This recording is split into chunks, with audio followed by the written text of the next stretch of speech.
فكر يا أخي بنفسك، ارجع إلى نفسك. هل الدنيا تخلد؟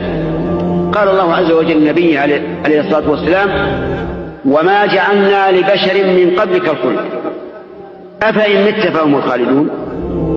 الجواب: لا، إذا مات الرسول سيموتون، والحساب عند من؟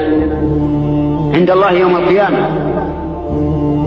الحساب عند الله يوم القيامة. إنك ميت وإنهم ميتون ثم إنكم يوم القيامة عند ربكم تختصمون.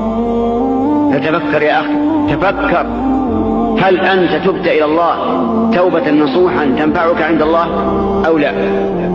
اللهم وفقنا للتوبة يا رب العالمين.